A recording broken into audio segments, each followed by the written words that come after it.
right? So I'm not understanding how groups like this are becoming the mainstream, and then we have our mainstream figures like Candace Owens saying it's okay to cancel people as long as we don't like them.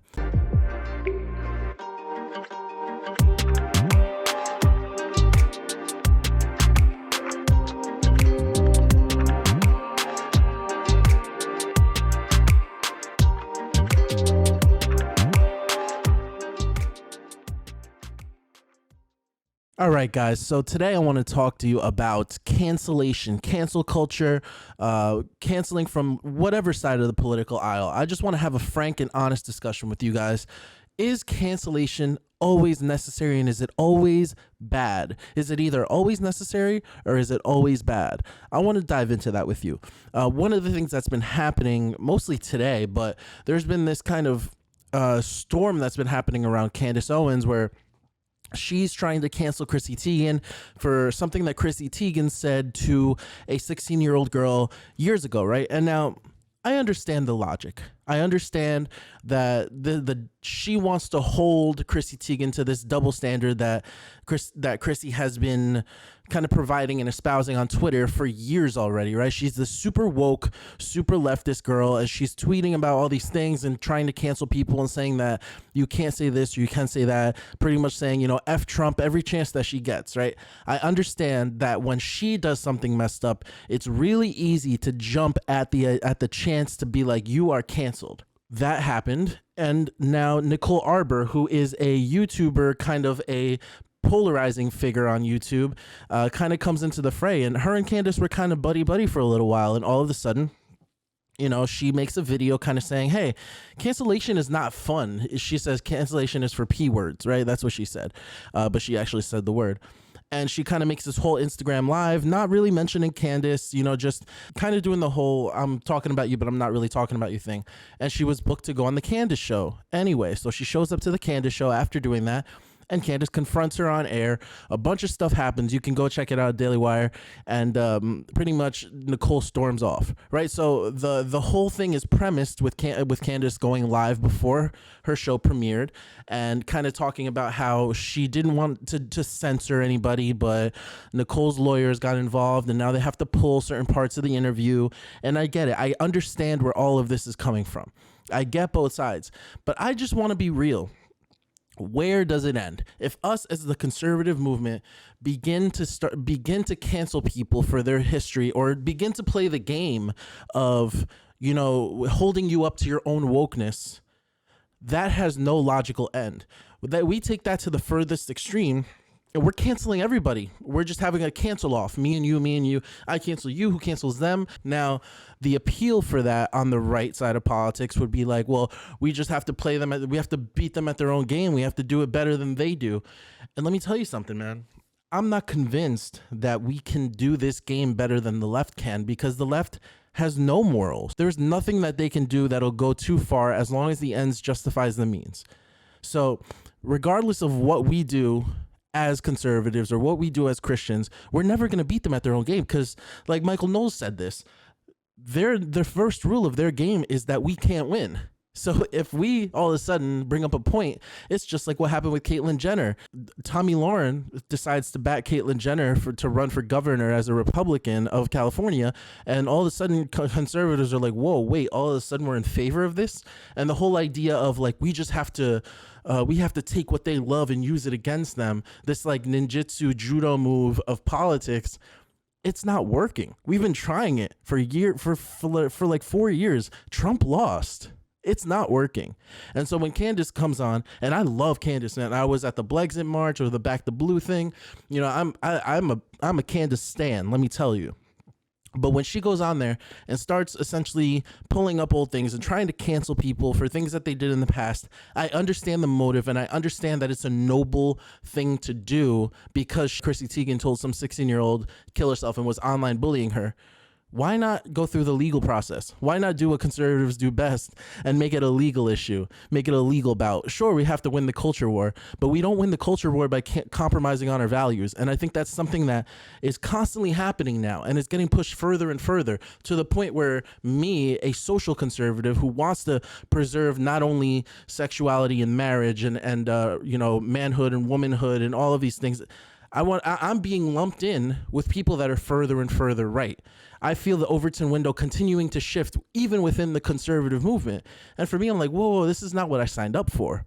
I signed up for a socially conservative, fiscally conservative movement that honors our country, that respects our country, loves God, and loves the truth. Above all things, loves the truth, right? And so when you start to see people buying into delusions like the transgender movement, or buying into delusions like cancel culture, then I start to question myself and say, well, am I really aligned with everything that the right is doing?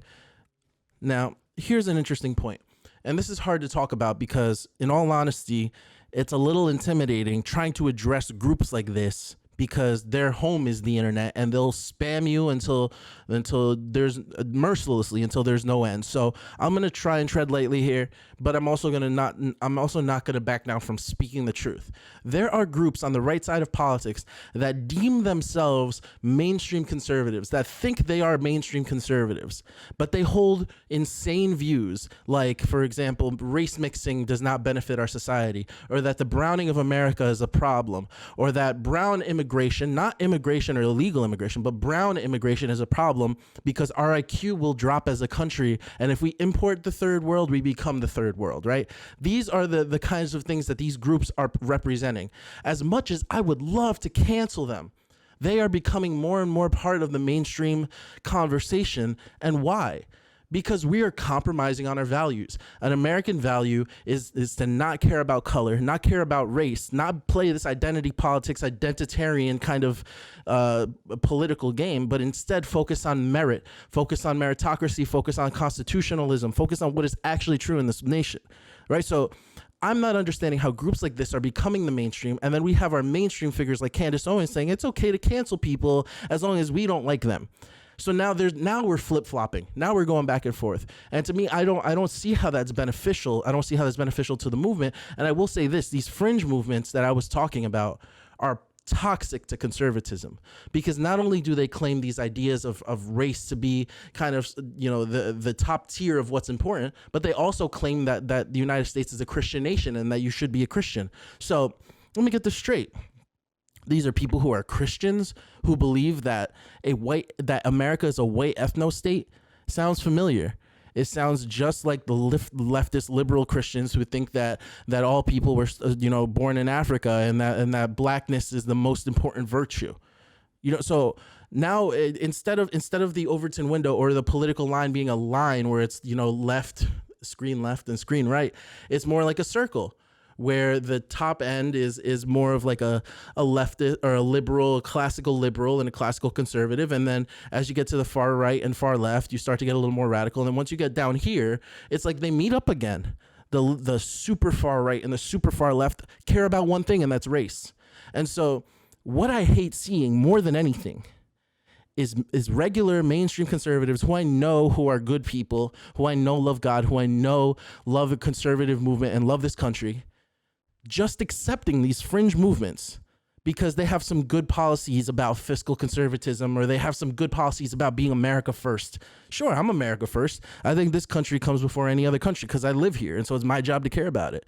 That doesn't mean that race mixing is bad, or that if you import brown people, our society is going to be doomed. And so you can't conflate those two things, put them in a movement, and have me be okay with that movement.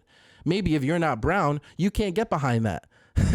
Maybe if you're not a brown conservative, you don't see the problem with that. But I see a very big problem, and I have to say it. There is a lot of crap happening behind the scenes in conservatism, and we need to speak about it. We can't include these groups and have them be part of mainstream conservatism while at the same time compromising all of our values. So we're going to compromise on identity politics. Boom. Now we're compromising on the transgender movement. Boom. Now we're compromising on cancel culture. What's next? We already compromised on LGBT issues, right? We're already compromising on gay marriage. We've already done that years ago. So now what's next? Do we compromise on 2A, on the Second Amendment? Do we compromise on free speech, right? Where does it stop? Where does the line stop? And that's what I have to say to you. If you're a Christian conservative, don't let politics move your values. I know a lot of Christians that after becoming conservatives have been like, gay marriage isn't that bad. Maybe we should just accept it. It's already done. It's still biblical. It's still a sin.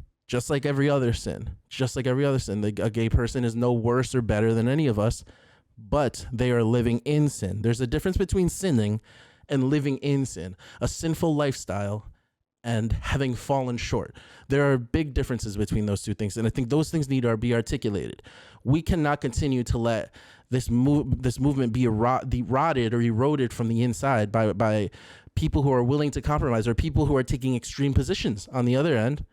So that's what I wanted to talk to you today about, because it's been weighing on me, and I only like to do these, front-facing kind of direct-to-camera videos when something's really weighing on me. And I'm still critical of the left, still critical about Marxism, still critical about the school system and the way things are run. Joe Biden is doing a horrible job. I need to say that. I feel like I need to set a disclaimer. I'm not becoming like a leftist or anything like that, but I am not willing to subscribe to a movement or a party that's okay with people who think race mixing is a bad idea, or who think that brown people coming into America is going to crush our country. I can't do that. I can't be part of that. So what I'll do is this. I'm going to reiterate what I've said from the beginning. I'm not a leftist. I am a conservative, but even more so, and primarily I'm a Christian, and that's where my values are found. If the Republican Party leaves those values, I leave the Republican Party. It is not something that I'm tied to. I have not sold my soul to them. I am not bought by them. I'm a free thinker in that sense of the word. And so I just want to leave you guys with that. And I know a lot of you are going to know who I'm talking about. I'm not going to say it because they're like the freaking they're like the freaking boogeyman. You say their name and then they appear and they just never leave you alone. But I will say that it's a problem. And I also don't want, a good friend of mine actually recently told me, because this was bothering me. He said, don't give them energy, man. Why are you giving them so much energy? They don't matter. And to an extent, I agree. But I do think that the ideas are becoming more prevalent, and that needs to be addressed. Because on this channel, like I've said before, when it comes to the left, the right, conservative, Republic, all this stuff, I don't attack people. I attack ideas. And that's what I look to do, because a person can change their mind tomorrow. A person can be redeemed by Jesus today. It doesn't matter what the person believes at the moment. The idea matters, and we need to assess those ideas properly. So I had Ruslan on recently, and I was getting comments and DMs. This guy's a leftist. This guy's a Marxist, blah, blah, blah. You've never even talked to the guy, right? You've never even watched more than 5 minutes, because if you watch more than one video of his, you'll see that he's critical of both sides. And it was hard for me to realize he's actually apolitical, which is nuts. But these are the things that we need to stop. We need to stop being like leftists and freaking attacking people every chance that we get. How about we be adults and freaking talk things out like we used to? But now I'm ranting. Anyway, let's get to the commercials. All right. So I got some new merch. That's the logo right there. It says Antichrist Club in the back, which means that I'm against the Antichrist. That's what it means. It doesn't mean I'm twice as Antichrist, which I don't know. I thought everybody knew what a double negative was, but I love the merch anyway. I'm still going to wear it, and I hope you will too. All you got to do is go to angelquiros.com, ANGELQUIROZ. And if you really want to help out the channel, there's all sorts of t-shirts, men's stuff, women's stuff.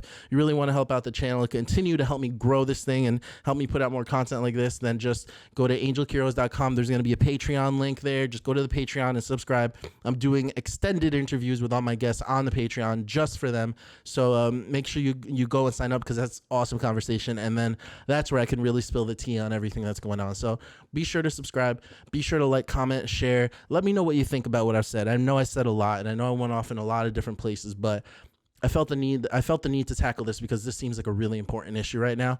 And as we ramp up for our next election, which is 3 years away, I feel like these issues are going to come to the surface later on.